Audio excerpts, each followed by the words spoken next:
Hi, my name is Rachel Merkel, and today is October 31st, and we are going to go over the mathematical process of these three logistics math problems.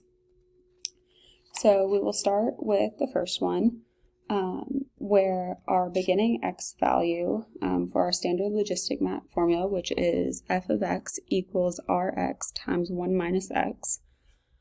So our starting x value is 0.2, and we will be using 3.2 for our r.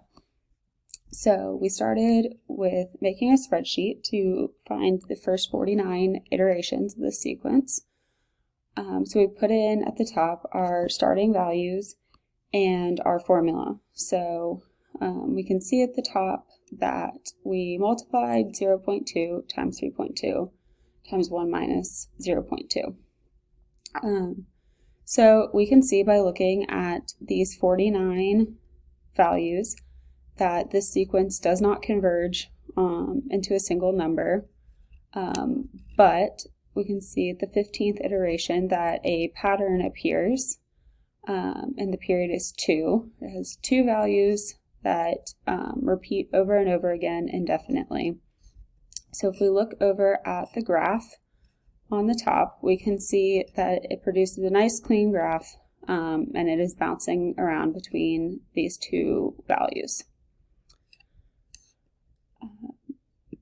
For the next problem, we kept 0.2 as our starting x, but we changed our r value to 3.5. So we followed the same process, used the same formula again.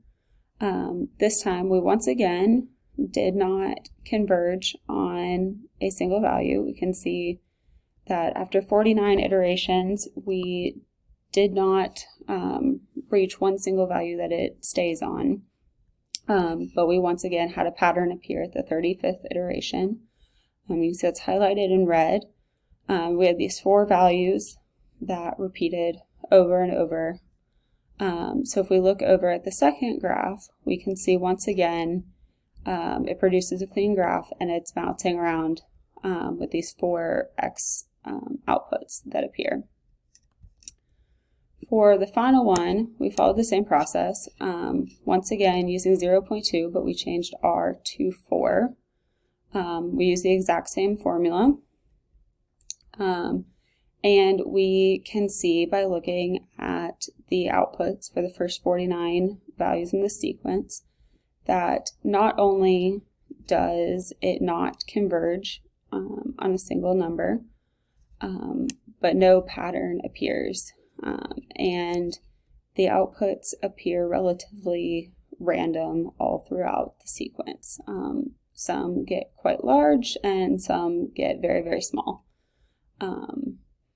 But no order seems to appear in the sequence. And we can see that over on our graph, where the graph looks the same as the first 2 times, but we can see these plots, these points that are plotted, where it does not follow a clean pattern, and they seem to be falling in a very chaotic manner. And so once we reach a higher r value, we lose that order that we saw in the earlier inputs that we used.